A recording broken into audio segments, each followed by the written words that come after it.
Hey gamers, this is Jason, and I am starting my new dream part-time job this weekend at Roost the Cafe with Brewster. I'm all 19 polygons of Lara Croft's boobs from her PS1 days, Patrick. Welcome to RPGaymer Season 2, Episode 1, a podcast about gaming glow-ups.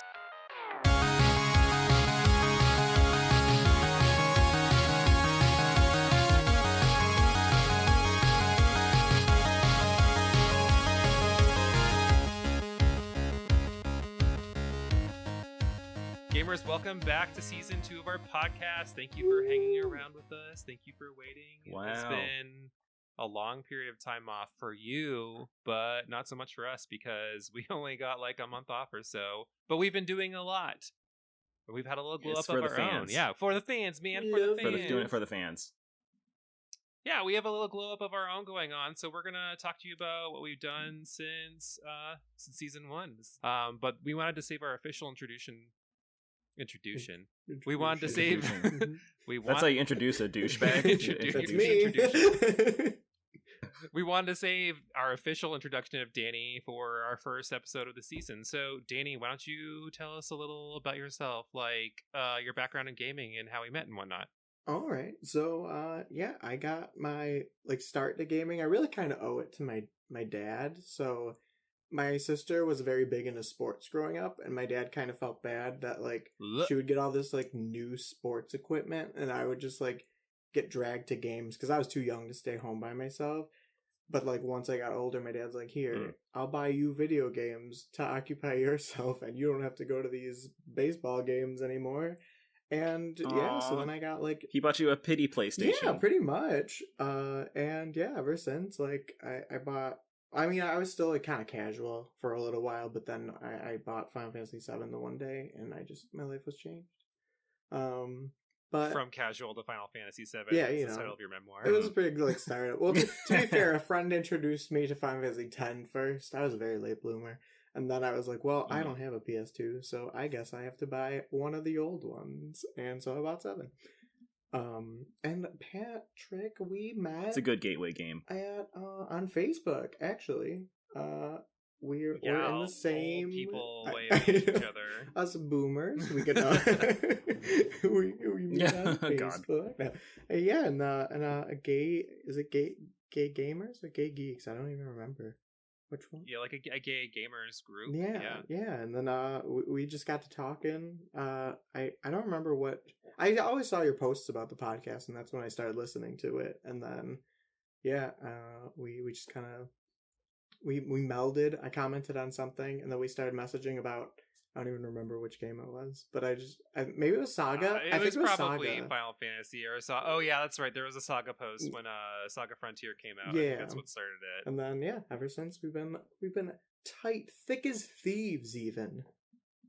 Okay, officially welcoming Danny, and I think you're more of the third party member you get in a party of 3, as opposed to the one that we all forget about. So you're more than what you're claiming. Don't sell yourself too short. Yeah, you're that one bitch that you gotta level up to catch up to the 2 overpowered people. Oh my god! But it's okay. Yeah, exactly. But you still started at level 1. So I'm the one that they get solo. Yeah, you immediately find purpose because they suck.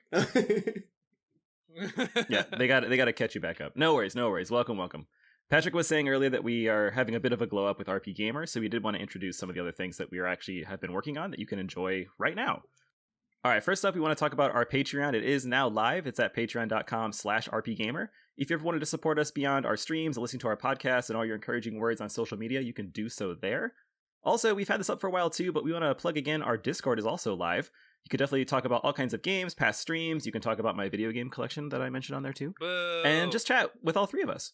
It's a really good way to connect to us. I know setting that up was a lot of fun, and seeing what other Discord streamers, how they connect with their community. We'd love to connect with you all. So it'd be great to have a conversation with you. And plus, it might be a way for you to appear on the podcast in the future. So definitely watch out for that. Our last thing that we've been working on, I've been ramping up a lot of our YouTube content, so make sure that you also check out our YouTube channel because we got some funny and interesting things to show you. All right, so those are our personal glow ups, but we're not just here to talk about us, we're also here to talk about games. So let's get the ball rolling. I guess what I want to know when I say glow ups and we're talking about video games, what does that mean to you? Like, is it just about looks, or do we have something a little bit more going on here? I can go first. I feel like thinking of glow ups, I never really think of that term, to be perfectly honest, until that Netflix TV show. But I just, when I think of it with video games, it usually involves a jump between console generations and how that like pushes a game forward from something it couldn't do before. And I also think about games that have somehow skipped like 15 years. And I'm just like, wow, this game is so great. It's done so much more in the time. It's almost like it had, what's the phrase? Like enough time to cook in the pot, whatever it is, where like it eventually stirred enough and it was like what it should have been. That's kind of what I think of when I think of glow ups. It's something that was taking the base formula, making it even better, and it's just delivering even more to the fans while bringing new fans into the series. Okay. What about you, Danny? I think, yeah, I definitely agree with what Jason's saying, and like I think part of it is too is like it can be whether it's just polish or something, but it's usually that it brings something completely new to the table and kind of like reinvents itself. So it's not necessarily like a reboot or anything like that, but just like maybe just game mechanics get like better, and like he said too, like as console generations go, generally you'll see that jump in either it could be gameplay completely, it could just be like stylistic choices, like maybe even like if it's a franchise and it gets like a new artist or something. I think it's more than just like a remaster, but it's continuing a series but still changing and adapting because you kind of have to in the gaming industry. Yeah, I'm gonna touch on. What do you think it is, Patrick? I'm gonna touch on some of the things that you both said there because I disagree with some of what you said, Jason. But I definitely like see where it's coming from, and it kind of reminds me of in episode 3 we talked about retro revivals and how we have some of these games that have been gone for so long, and all of a sudden it's like, bam, they're back. I can definitely see the context of that being a glow up in a sense because, all of a sudden we have these mechanics that might be changing, or visually it might look more stunning, like Streets of Rage. But to me, it's almost like if it's been gone for so long, or if they haven't changed enough, because at the core, I think, Streets of Rage is still pretty much the same game it's always been. They really haven't changed that much, if we're going to use that example. So I'm kind of split on that. But Danny, I do agree with you that I don't think a remaster is the same thing as a glow up, because they're not really, like you said, the next step in the progression. They're just kind of a prettier way to play it, or a way to play it on current technology, because as I'm finding out with like recording footage for our channel, you can't play some of the older games on newer TVs. So a lot of these games that are being re-released for our nice TVs. So I don't know if it's something like a remaster. Yeah, I agree with that, and I mean I can totally understand why you would say that about retro revivals. I think that you're absolutely right, and there's this weird like three-way Venn diagram thing going between retro revivals, reboots, and like glow ups or remasters. It's funky, and so like where do they all fall and cross over? I guess it's not. I don't know if it's super duper defined. It's a Venn triagram, if you will. Venn triagram, exactly. Everything is triangles. But I feel like when you, the very thin lines. I feel when you're looking at, let's just assume the game is good, it's probably falling in between at least two of these Venn triagrams. So it might be like a remaster that's also introducing brand new mechanics, like Danny said too. And then that's, as long as it's pushing the game like forward, it's not just retelling, let's just use Mario for an example, like Mario 64 over and over again. It's doing more things. And I think that that's important. Otherwise you just get a port. And I don't really want to play a port. I've already played the game once. So I want to talk about games that are simply just pretty, because obviously there are a lot of them. But before we get to just the pretty games, I think I want to talk about some more specific things that you might not think about that might be glow ups, like gaming mechanics, or music glow ups, because sometimes we see these musical scores that get a lot better as the series goes on, or we get to see characters who literally just really get a lot more attention over the course of developer span. So what are you guys thinking? Like, where are we seeing some specific glow ups? I think a big example, which like is funny because as I was like thinking about the prompt, I was like, like I have some obvious examples that I can't tell about, and then like one was just like right in front of my face the whole time, which recently I think I would say, in the last like few years, really grew to popularity is Persona. So Persona 1 and 2 were just very much like original Shin Megami Tensei games, just kind of like a spin Yeah, off series, but they're very different than once they stepped into Persona 3. It was like a completely different experience that mixed with like Oh, absolutely. dating sim, life totally. simulator, but then also dungeon crawling RPG. And then as they've progressed, obviously 3 and 4 were a little more comparable, but I think obviously they kind of found their footing, if you will, in 4, or where they kind like how they wanted to tell the story and like the social links at the time. I was going to say confidants, were a little bit more established, and then now you go into Persona 5 and it's like completely revamped, and they obviously take their time in between entries, but I think that time really does help them, and it obviously created such a great game because I mean, like, I don't know how many it sold in sales, but I mean they were able to launch Persona 5 Royal, like so many spin-offs a lot quicker than any of the other Persona series, so obviously it's working for them.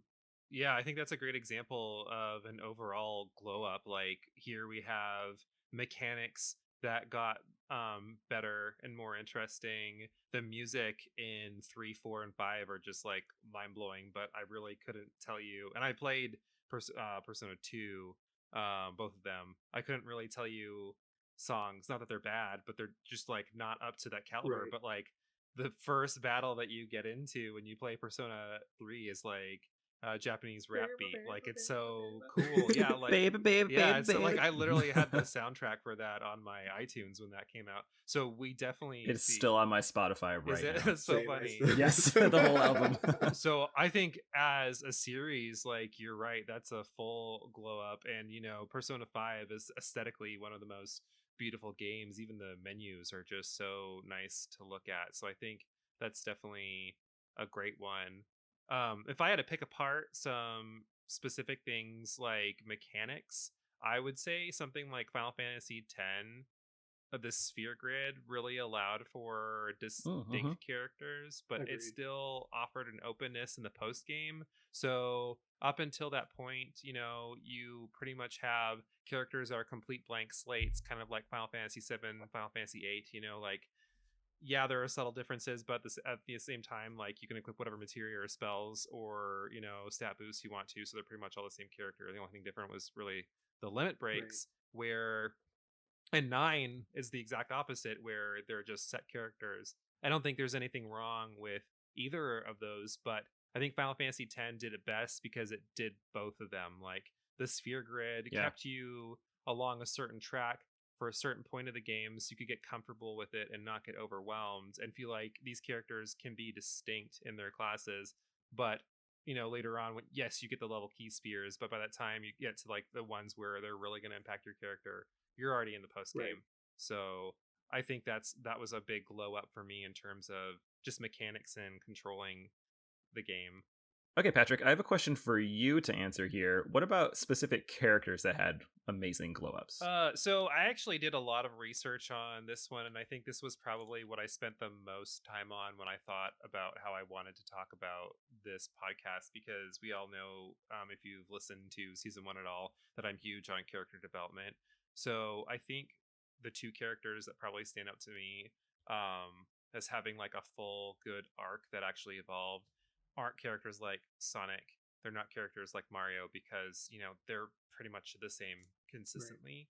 But when I'm thinking of Lara Croft and Kratos, you know, Kratos was pretty much just an arrogant, pompous asshole in his first 3 games, and he was so hateful. And that's fine because it made for a really good and interesting game.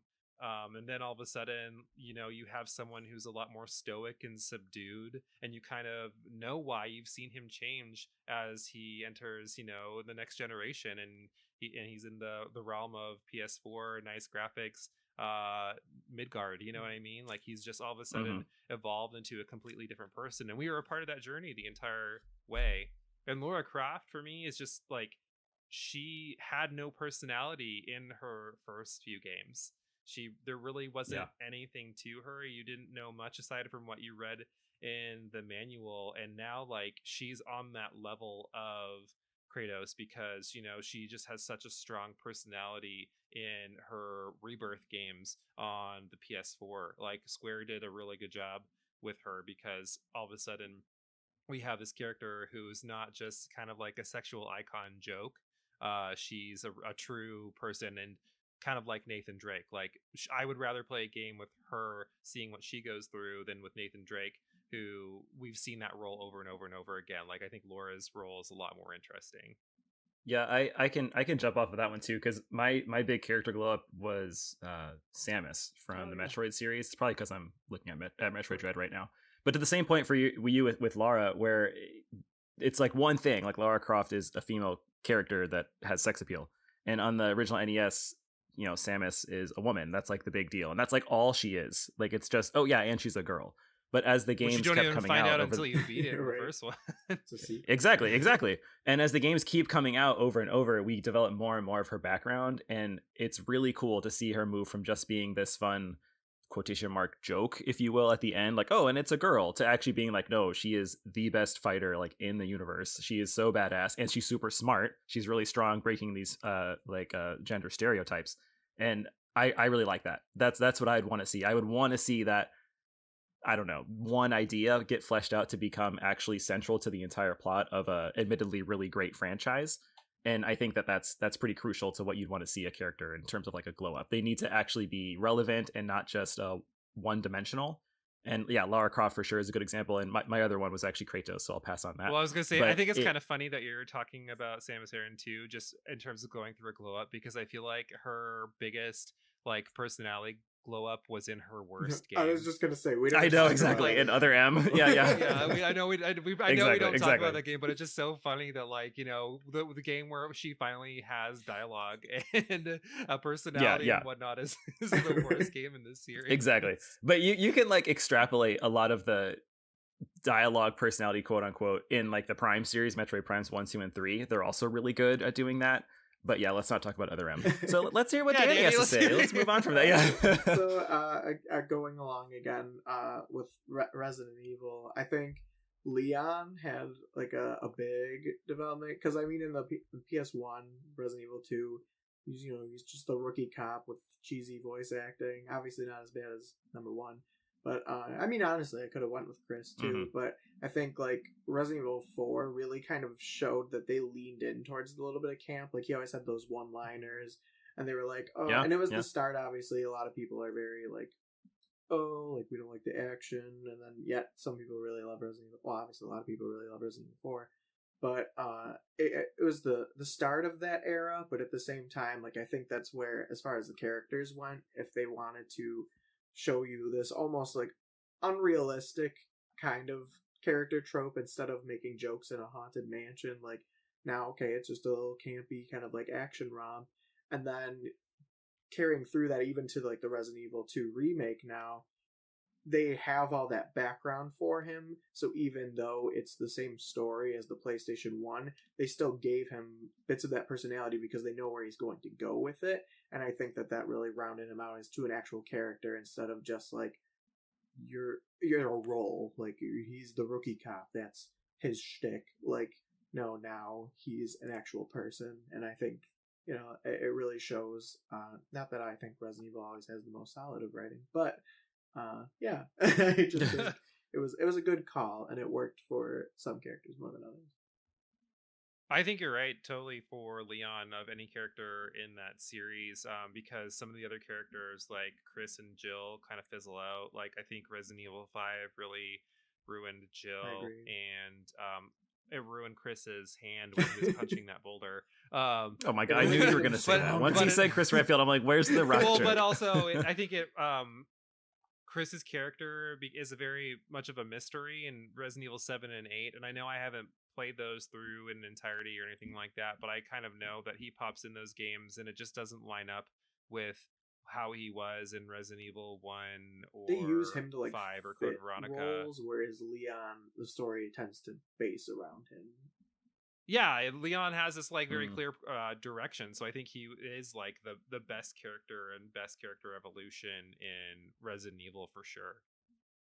What about Wesker though? I'm asking like for real. Like I feel like he kind of had an evil glow up in a sense, a I was gonna ridiculously say, evil maybe. glow up, but I guess it kind of happened. Yeah, but then we have to talk about Resident Evil 5 and the Boulder again. Ah. So. Exactly. Yeah, the Boulder and Ouroboros. It's crazy.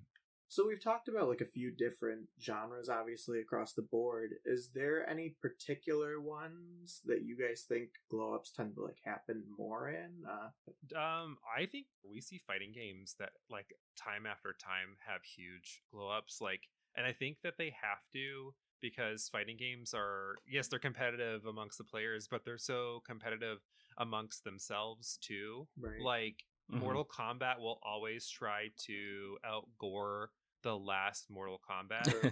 Yeah, and exactly. Street Fighter, I feel like, will always try to out polish its previous one. So they really have to compete with each other in this sense of being the most vibrant, the most captivating, because I feel like, Yeah, the most of right, something. because Yeah. I don't think people really play a variety of fighting games, right? They kind of just stick with the one, and they really go with Yeah, you it. might dabble between like Would a you kind of, few, but yeah, there's no way somebody plays like, them you all. You have got the a couple main one. mains.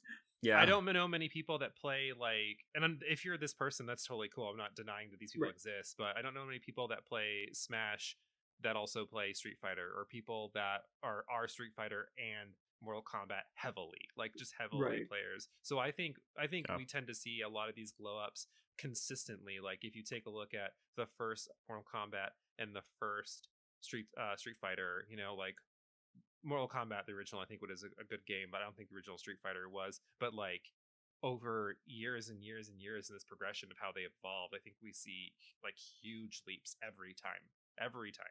Yeah, I agree with you. I think that I was going to talk about graphics here as well.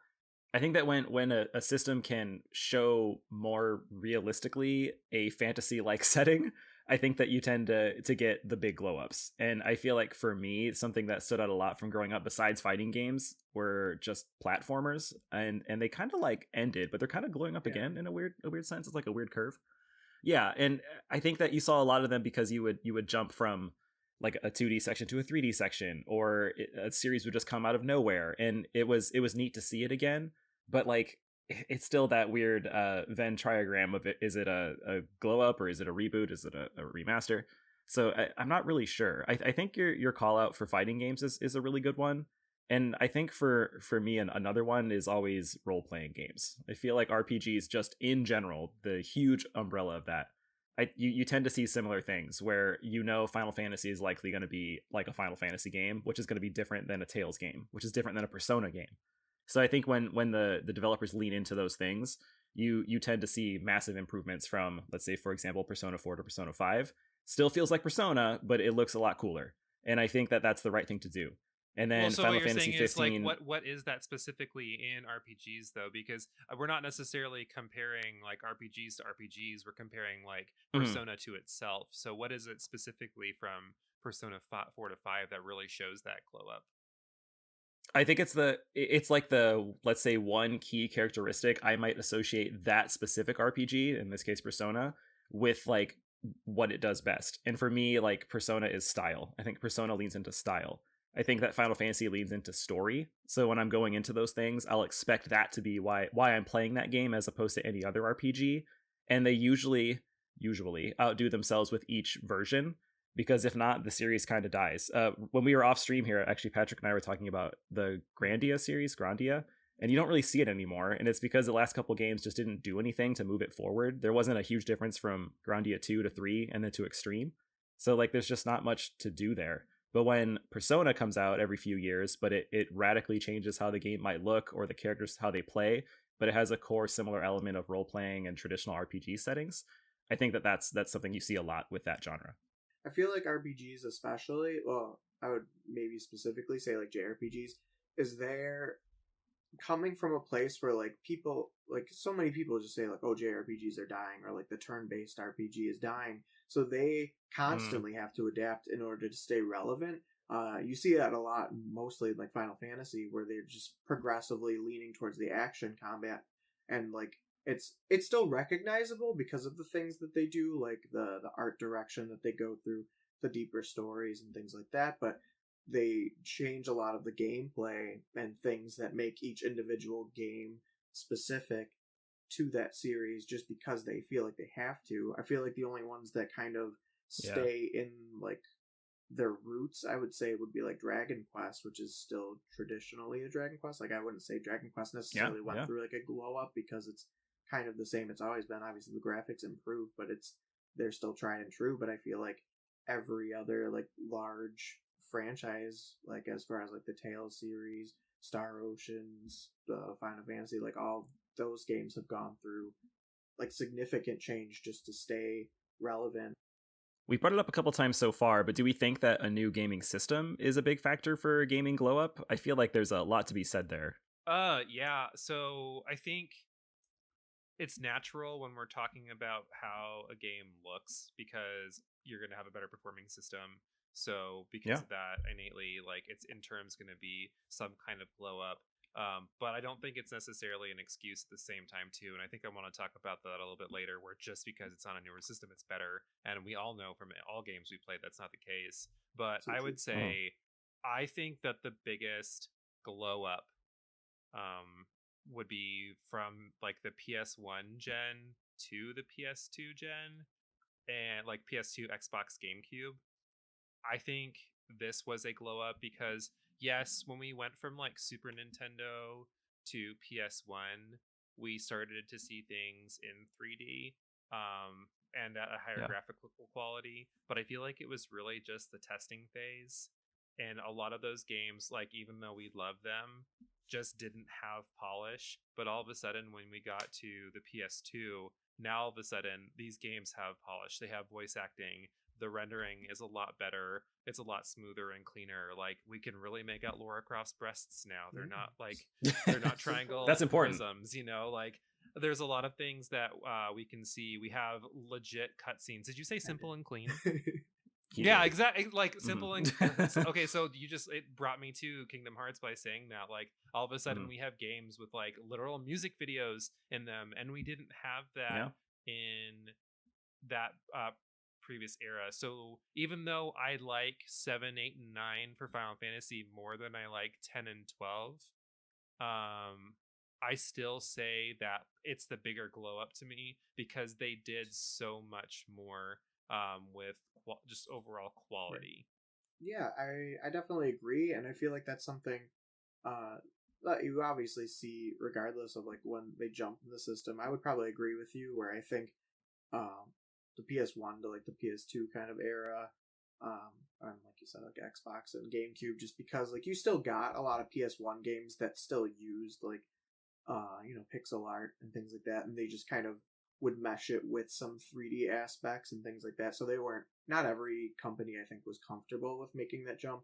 But once you got to PS2, like I know, side tangent, just because I love it. The Tales series, some of them we never got because they were like, well, it's the PS2. Like people don't want 2D sprites anymore; they want 3D. So it was kind of like an expectation. So if you couldn't give that glow up to your series, you kind of fell to the wayside, and that's where obviously there's a lot of franchises that dropped off after PS1 days because you better start talking about Tales of Symphonia and how Tales of Symphonia is a glow up because I played a lot of the Tales games I wasn't sure whether I emulated them or had them.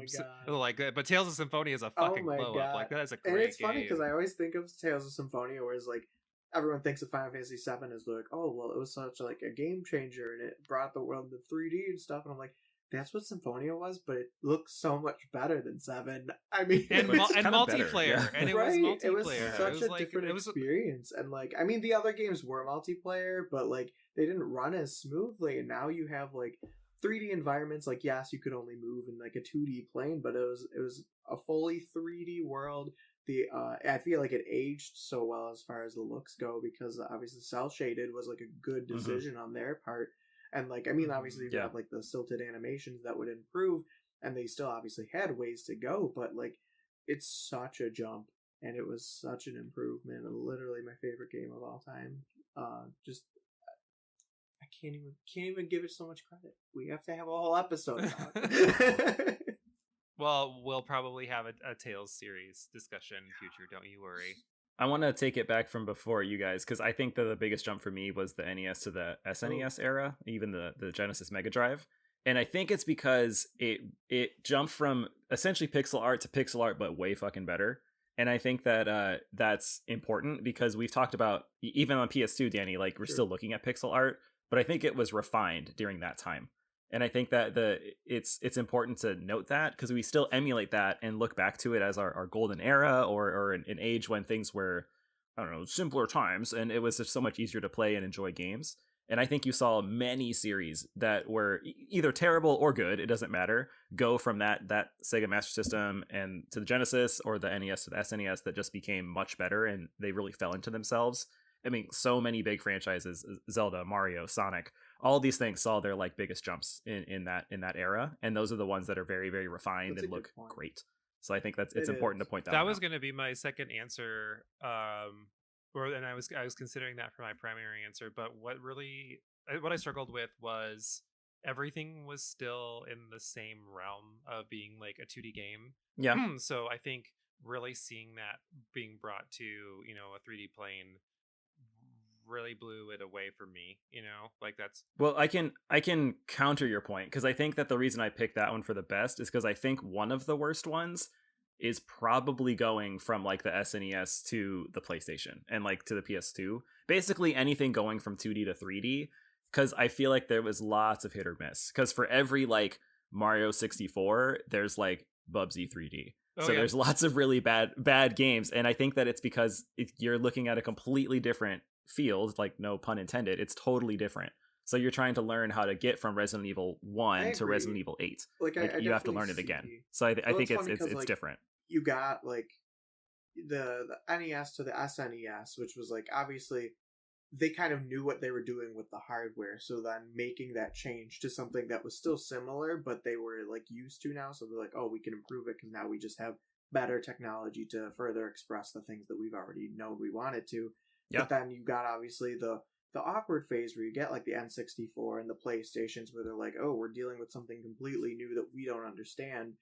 And then you go Training from wheels. that to the PlayStation 2 where they're like, oh, okay, like we know this, now we just have to further refine it. So again, it's kind of like that era, but anytime they go from something that completely unknown, it's obviously going to have its hiccups. So that's why I think like both the moments we talked about like make sense from a development standpoint, obviously too, because they're more comfortable with it. We just now have better technology to do it. And that's why I feel like now jumps from any other one from PS2 to like PS4 or anything like that, it's all just further refining something that they're already familiar with. So I don't think we'll have unless they, I mean, obviously you could think of like VR or something where they're going to have that problem again where they're like, oh, we don't know what to do.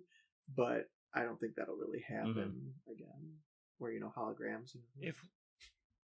If we're talking about some of these hiccups that we've seen, when are times when we've seen games glamorized in advertisements prior to them coming out and their previews, and then they were just big letdowns from the previous entry? Like all of a sudden we have all this hype where this is like going to be the next big game in this series, and it just really fell short. So I think this is in like 2007. Wait, it's what? It's Other M, isn't it? No, it's not Other M. No, it's going back to fighting games. So the fighting game genre is huge. It's still huge. It's huge back then. But I feel like some of the big names were Capcom and Namco, and they had a crossover eventually that was like Tekken cross Street Fighter cross Tekken. Oh yes, I do remember that. Man, that game was so hyped and it looked so cool. Like it was a Capcom made 2.5D fighting game with Street Fighter characters, Street Fighter characters, Capcom characters, and like Tekken's characters. But man, that game sucked. I agree. And like it just was such a letdown. And I feel like it was because it didn't know what it wanted to do. So thinking back on what we've discussed before, it didn't lean into what either of those series did well. It tried something different, which is commendable, but I don't think it's what we wanted. Like that's a fan service game, and it just didn't do well. It looked great, but it just wasn't. No, it wasn't anything else. How about you, Danny? Yeah, I think, and it hurts me to say it because I personally like it, but I know it's trash. Castlevania 64. It's so bad. It's a terrible game. So when, back in the day, they're like, we have to compete, man. Like, all these games, like Mario's in 3D now. We're behind. And so they were like, yeah, let's make a 3D Castlevania. And at the time, apparently the reviews weren't, like, bad. Like, I mean, obviously it plays like booty. Because now. we don't know what bad was yet, but now we base it off of what that would... What I think it did do right, though, is you still get that Castlevania feel, and that's why I still like it. Like, it's definitely its own animal. But yeah, like it controls like butt. Polygons are very ugly. Yes, the environments aren't as ugly, but those character models, man, they got some work. I honestly don't think we saw a good 3D Castlevania until Lords of Shadows. Like I liked the PS2 ones, but I wouldn't say that they're like great. They're weird. They're like awkward. Yeah, they're that's awkward. It's a good stepping stone, but yeah, it's not like it was a winner, and now we just gotta make it the next winner for the next. Maybe generation. it's a testament of games that just should stay where they are. Because like I don't even think it's a debate that the best ones are the 2D ones, right? And I feel like why not just keep making those? But Konami is ridiculous. Judgment was actually the most popular. Oh yeah, you know what? I forgot about that one. You're right. I agree that you with them being the most popular, but like I like maybe not Lords of Shadows 2 because that's really just a mess. But Lords of Shadows 1, like that's a legit, serious, great game. Like I really, it's fun. Really liked that game. What would you say? Yeah, you could tell like they cared about that one. Like they tried. Into it. It didn't go crazy with the story. Like there were goops and gags, and twists and whatnot. You saw a lot of creatures brought to 3D that looked really, really good. I thought it was a really good entry, but I'd hate to cancel like 3D Castlevanias altogether. We ever see one again, right? I know. Let's just get any of them, and we'll judge again. Exactly. I'll take one. I want Castlevania Judgment 2. Yeah. How about you, Patrick? Oh, that's great. Thank you for asking. Yeah. Well, there are a few games that I think that were big letdowns when they were being all hyped up. Like, thank you for asking. You're welcome.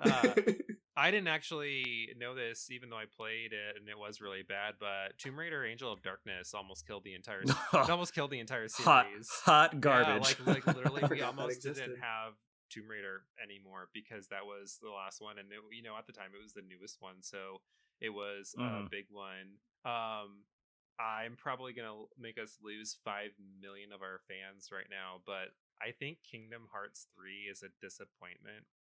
I've heard that from other people. I was gonna say I feel like that's pretty common. And I think the DLC was the only redeeming part about that game, honestly. I know we have the spin-offs, but like this is a game that we had been waiting for a long time, and like I hardcore stand Kingdom Hearts 2. Like that is a great game, but Kingdom Hearts 3 made no sense at all. Like legitimately. Even for Kingdom Hearts standards? Yeah, right. Okay, switching gears a little bit to the more positive side of games. There were a few games in researching for this podcast that I was thinking, man, I really want to see another one come out. I just need to see more of this one. And it's funky because it's a series that hasn't been gone for that long, but I want to see it. I want to see it return again, and it's the Donkey Kong Country series, which I think also went through quite a series of glow ups from Donkey Kong on the arcade to like DKC on the Super Nintendo. That was kind of ridiculous. But the last game we got was I think Tropical Freeze, which is Wii U and then Switch re-release. And I just, there's so much more we could be doing with that series, and I really want to see it come back, and I want to enjoy that type of platforming. What again. would a glow up of that look like, though? Because I feel like those two games were like the epitome of Donkey Kong. I can't see where it would go from there. So, like, what would be different? Yeah, totally agree. I think that I think they could do 3D again if they wanted to. I could see that happening. I could see leaning in more to the multiplayer aspect of the puzzle solving, because that was definitely there in Tropical Freeze, and it just wasn't fully expanded upon. And I think that they could look at more of an actual like story for what's going on in that world, because you kind of got it in each of the games, but they're all just kind of a rhyme and reason to go from the left of the screen to the right of the screen.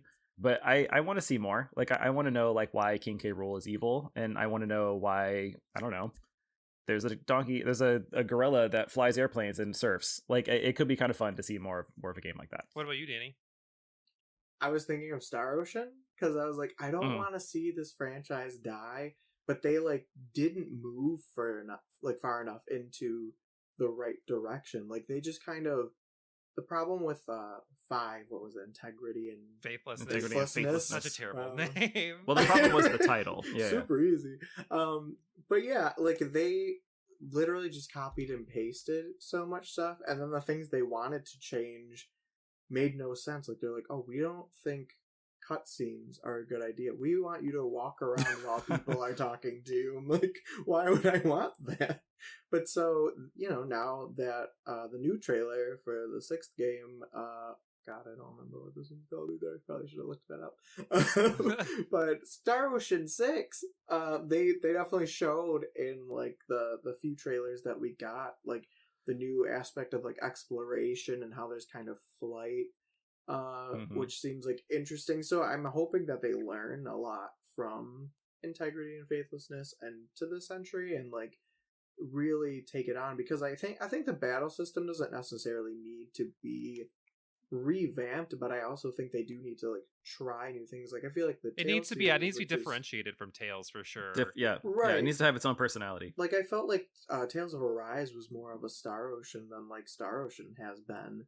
And it just with the sci-fi elements and stuff, because I'm like, you have this interesting concept of like a fantasy RPG and a sci-fi RPG like melded into one, and then I feel like some entries like early on really leaned into the fantasy elements. I'm like, yeah, but you have this opportunity, and then I think like Star Ocean 5 kind of like let a lot of people down, so I was kind of worried that we would never see another one. So I'm really hoping that they learn from all these mistakes, and really it looks like they're leaning into the sci-fi aspects of it, which excites me a lot.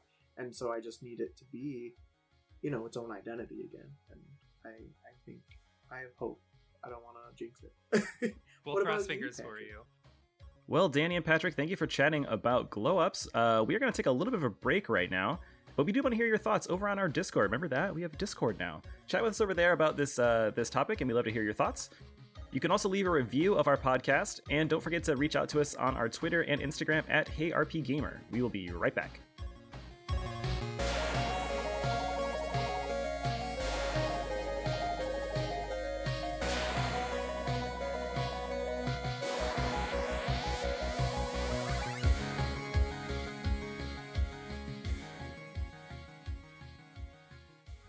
And we are back to our middle segment. What you playing? You know, just want to shoot the shit and talk about what we all been spending our gaming time on. So, Danny, why don't you start us off? What are you playing right now?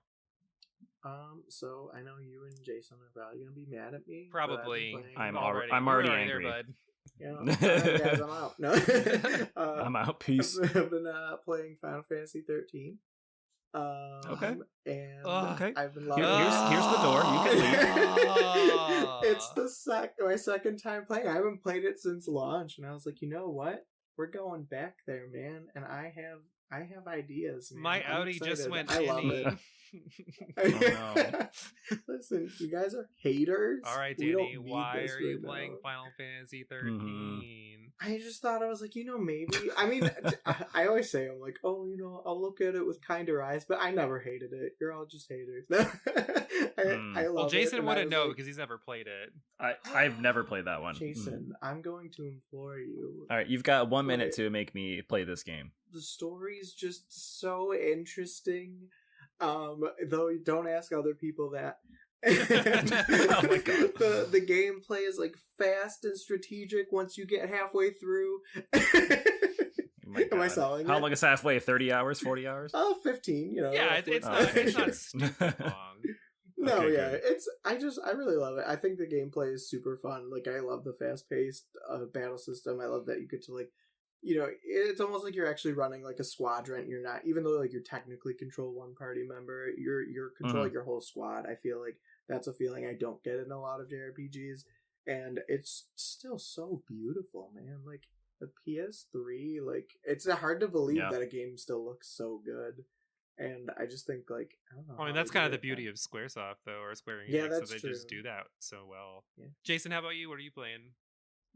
So I'm between a couple games right now, but this one I'm playing right now for Switch, I grabbed last week at GameStop. It was cheap, and I saw it was from Nippon Ichi Software, NIS America. It's called Lapis X Labyrinth or Lapis Cross Labyrinth. I'm not sure. Have you heard of that one? I have. I didn't play it, but I looked at it and I was like, oh, this looks really cute. But then I like Yeah, kind it of looks forgot cute. about it until you just mentioned it. Yeah. It's one of those Is games. is it It's one a of very those games that you're gonna spend like 8 hours on and then never play again, like TikTok Travelers?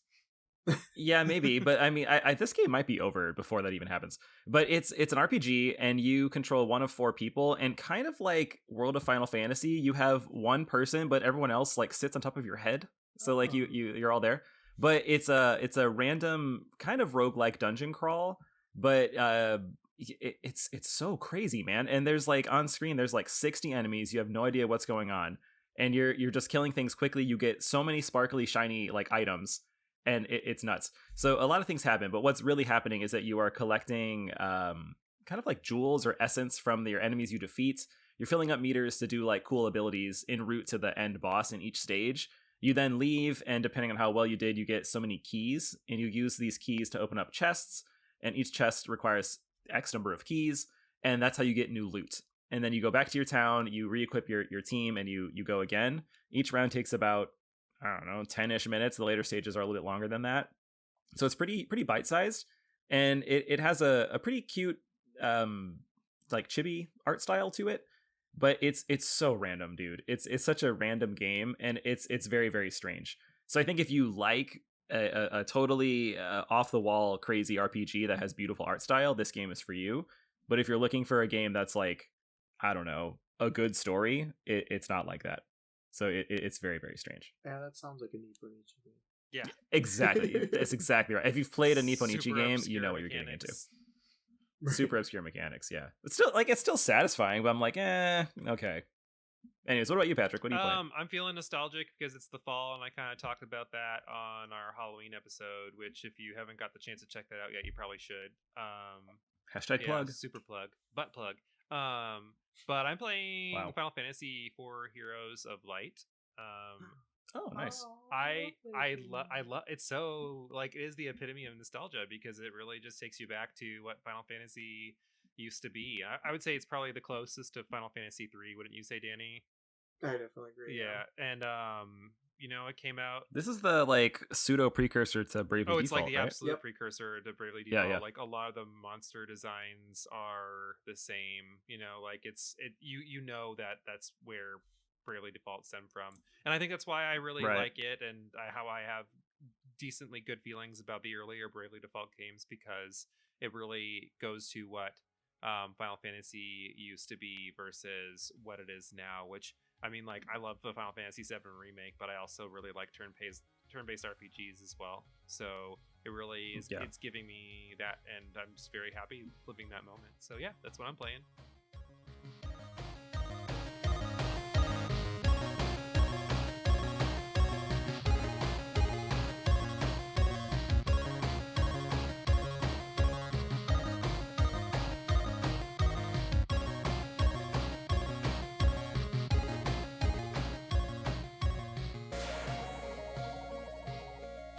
And we are back for part 2 of our podcast. That time where we usually play a fun game. This time we're going to play a little game that I came up with called Snack Pack. You ever think of those old snack mix like Check Mix where you had all the different little things that you would mix together, kind of like a pieces. yeah, like everyone. Literally every day of my I could life. snort those like Coke. Honestly, they're just so good. Just Wow. crush them up and we're good. But we decided, we're gonna kind of do like the snack mix or snack pack of video games. So the way this works is prior to the episode, each one of us selected 4 specific games from different genres. So maybe you picked a survival game or a sim game or a racing game or an RPG. What is going to happen is these games are going to be used as a source material for making a brand new game. But there's going to be a twist. Basically, the new game's genre is not one that you knew prior to selecting those games. So one of the other co-hosts is going to say, hey, I know you pick these games, but this is the new style game that you're going to be making from those games. So the way it works is we broke it down into the 5 probably major elements of a game. There's the graphics, the setting, the music or the music style, the characters, and a gaming mechanic. And basically, you're going to use what you chose and make a new game with those things. So to give an example, if I brought like F-Zero and Clay Fighters, Jack and Daxter and Chrono Trigger, they're all different types of games. And Jason tells me, Patrick, you're going to build a sim game with those games. I would pick different elements from those and build the sim game.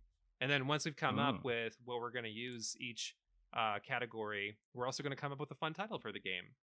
I decided who would be hellish and assign what for each person. So Danny is going to determine what game Jason's going to make. But Jason, why don't you go ahead and tell us what games you selected first? I am so not ready for this. So I am picking for my genres, platforming genre is one, and I'm looking at Super Mario World. The shooter / RPG, whatever you want to do, I am doing Fallout 3. For a rhythm genre, I actually picked Dance Dance Revolution in case you guys throw me a crazy one. And then for my last one, I picked a retro game, which is also kind of an action platformer, but I picked Mega Man because of course I did. Like the original Mega Man. I was thinking not X. I'm thinking like the NES Mega Man. Oh, well, you got to pick one. You have to pick one. Oh, well, 3 obviously. Oh, I mean, even though 2's better. Well, 3 obviously. Oh, even though 2's better. Ooh. Well, 3 obviously. Even though 2's better. We gotta fight about it, guys. Danny, so yeah, Danny, go on why don't you forever. tell Please, Danny, just. What kind of game is Jason making? Exactly. Yeah. I have the power, guys. Don't take that away from me. I want you to make a side-scrolling beat 'em up with those. Oh wow. Jesus. So okay. Again, just to reiterate, dang. so Jason, with your like basically predetermined games, you need to make this new game, and you only can use one of those games twice for the graphics, setting, music, characters, and the gaming mechanic. Okay, so the first thing I'm thinking of is how I need to. Okay, do I want like Mario characters beating people up? Do I want like Mega Man characters? But I'm gonna throw you a curveball, and I think you will play. The characters will be the arrows from the Dance Dance Revolution series. Wow. So that you're gonna be anthropomorphic arrows. But the graphical setting will be visual aesthetic will be Super Mario World. So it's gonna kind of have that fun artsy style. It's still gonna be you said 2D, right? 2D. Not 3D. 2D side scroller. Perfect. So it'll work with that. And obviously the setting is post-apocalyptic because these arrows are the only thing that survived because rhythm is king in this world. And and we're gonna keep Mega Man 3's chiptune music set though because it invokes a lot of action and like suspense in what you do. And the music. The music will be Fallout 3's music because it's impending. Is it so for Fallout 3? Is it the soundtrack or is it like when you're not listening to the radio? Ooh, good question. I'm thinking when I'm thinking of the large like what's it called, like orchestral beats of like the main intro song and like when you're not listening to Galaxy News Radio. So I'm thinking of that good sort of that like impactful. That was good call out. I think if I had to name the game, it would be let's see, it's got to be something post-apocalyptic and fun forward. So I think it's going to be called Fallout Beatdown. I don't know. Yeah, maybe Fallout Revolution World. Oh, I like that. Yeah. There you go. Fallout Revolution World. And yeah, this is going to be my new favorite game, obviously. Yeah, I mean, but yeah, and some mechanics that like when you're playing as your arrows, you start off with just up, down, left, right. Those are the arrows that you can be, but you have special unlockable guest arrows like the diagonal ones from the Pump It Up Exceed series. And as you do your combos, you realize, well, obviously this game is made for a dance pad. So you need to actually do small little dance moves to defeat your other enemies, which are zombified arrows, because this is the arrow Kind of verse, reminds me of and Typing of that's the where it Dead, happens. but it's like Dancing of the Dead. Mhm. I forgot about typing is Exactly. amazing. Well, the sequel is going to be called Dancing of the Dead. Fallout Revolution, Dancing of the Makes Dead. sense. But yeah, that's what I've got. All I love right. it. Oh my god, that is I'm into it is in no way like a glow up. It is such a random game. It's literally like okay, the abomination of games. it's the It abomination went guy. to Yeah. the It's- bargain bin. it's after a like failed- week. Failed alchemy experiment from Full Metal Alchemist, where you just made this like Yeah, and it just melds together. See, like I would still buy it though, because if there was a game, I mean, come on, if you were playing a game, a beat 'em up game, and you were fighting zombified Dance Dance Revolution arrows, would you not buy that game immediately? Not I don't full know. price I would. tag, No. Yeah. On sale. Yeah, probably. exactly. Uh, Says the guy playing Final Fantasy 13. Awkward. Oh, listen, like I bought that at full price. No. Speaking of Okay, games you're playing, Danny, I'm actually gonna give Yeah. you your assignment now. So why don't you tell us boy. what games you came with and up? So I brought along a fighting game. So we have Soul Calibur 2. We Ooh. brought Good choice. an action RPG. We got The World Ends With You. Twee-wee. We Ooh. have Tweet, a, yeah. I guess, sim game. Animal Crossing, New Horizons. Yeah, there you go. And we have a Metroidvania game, Castlevania Symphony of the Night. Oh, this will be fun. Well, I have to clarify which version of Soul Calibur 2. Oh, well, Like the GameCube, Xbox, the GameCube. PS2, or the Yeah, GameCube. Yeah. one? Yeah. 100%. Game, Okay, okay, Link. okay. Exactly. Okay. So, Danny, Yeah. with those games, you are going to be making a roguelike game. I didn't even expect that one. Possibilities are Okay. endless. A roguelike. Oh, I have to think. The music has got definitely going to be The World Ends With You. I think they have phenomenal soundtrack. Good and choice. it's But yeah, so well, I mean, very- like, the best. Right, it's so good. I would say the setting would be Castlevania, because I feel like if you're a roguelike, you want kind of like a darker kind of thing. But to offset that, I'm gonna have the characters from Animal Crossing, because there's so many Nice. villagers. So like, I feel like that'll be in the mechanic, I guess, as well. But I can't decide what game this is necessarily from. But like, if you start as a villager and then you die, you have to use one of the other villagers. You can't use the same villager. Oh, nice. Because there's like how many Mm. villagers? It's almost as many Pokemon. Like yeah, hundreds. Exactly. So it's like, I think that would be fun. And then what else do we have? We have we did setting. Oh, graphics. Oh my. I have Soul Calibur.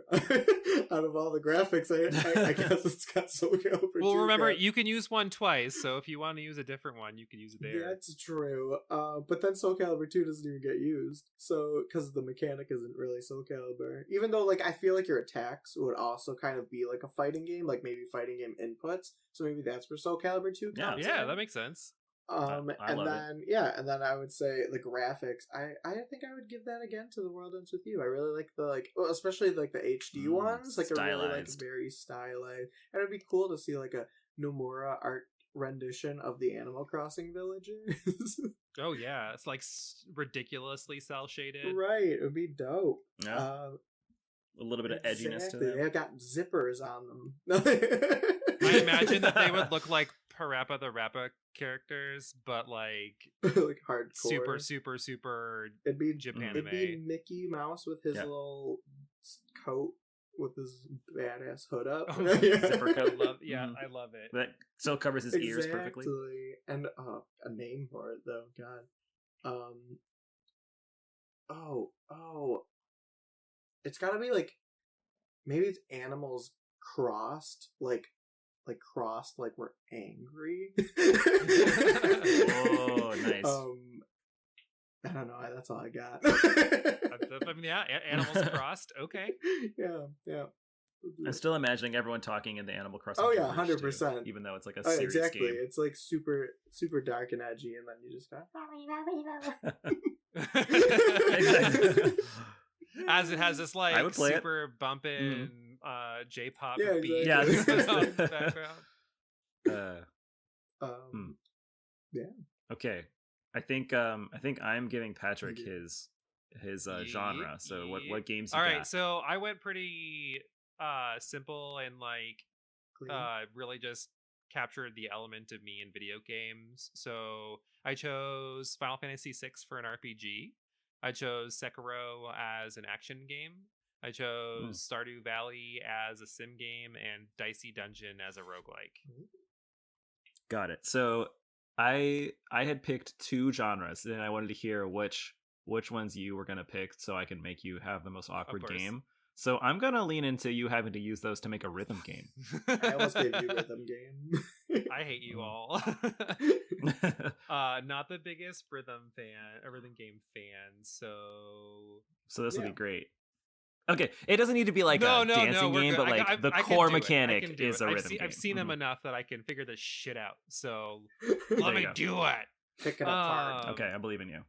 Well, I think that the setting, the visual aesthetic would be Dicey Dungeon. And for those of you who aren't familiar with Dicey Dungeon, it's very Foster's Home for Imaginary Friends. Oh yeah, good analogy. So, that's a good one. That's the best way that I can say what it looks like. Definitely. I think the setting though would probably have to be. Oh no. Yeah, honestly, I think the setting is gonna have to be. I gotta see how this juxtaposes in Sekiro, just because I think maybe the whole feudal Japan thing might be in an interesting place for a rhythm game. The music style, we're probably gonna go with FF6, just because I think of the games that I chose. Well, it would be either between Dicey or Final Fantasy VI for having the most lively track, because Dicey has the lively track. There just aren't enough of them. There's not a lot. So probably Final Fantasy VI. So in that kind of style, so it's like late Super Nintendo, kind of like upbeat rhythms. The character is obviously from Stardew Valley. I think that, like, there are just so many different characters that are so delightful, so you could definitely have different characters to play as in this rhythm game. But the mechanic, though, I feel like I would probably steal Sekiro's mechanic, where when you lose, you can get back up. So, like, maybe you fail, and, like, you fail so hard in a certain part in this rhythm game that, like, you can wait and skip a part to stop yourself from failing consistently, and then when like that really hard chain is done, then you hit a button, you pop back up, and you're like, just kidding, I'm still dancing. So you just use death drop basically. So I think that's the mechanic that I would probably select there. If I had to come up with a name for this game, though, Jason, would you say Stardew Valley in Japanese? Just, I don't know. No. It wouldn't be that good. If I had to come up with a name for it, it would probably be. It'd be Britney's Dance Beat. No. You're right. Super. Maybe like Concerned Ape Revolution Gaiden. Shadows Dice. Okay. I have a specific follow-up question for you, though. Is the gameplay of this like your characters are physically dancing and that's how we're like doing attacks, or are you like putting in button inputs in a rhythm way to like slash people with swords like you would in Sekiro? I don't really see the Stardew people really getting like hurt.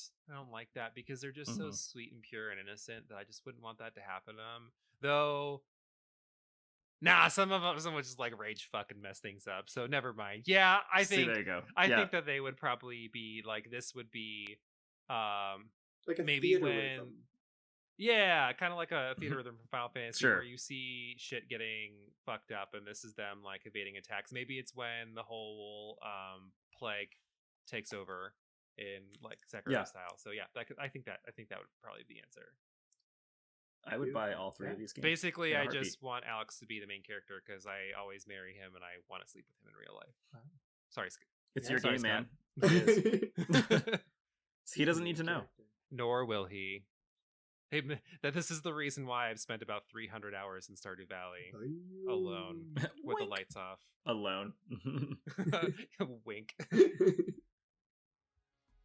Well, we've made it a habit in these podcasts to make such amazing games ideas for developers. They just need to sponsor us and get these games going because they would sell like hotcakes. But we want to know what you all think as well. Let us know on our Discord. Join the conversation there, and we want to hear your thoughts about what games and crazy mechanics you would use. Also, as we mentioned before, don't forget to check out our new YouTube page and content, as well as our Patreon.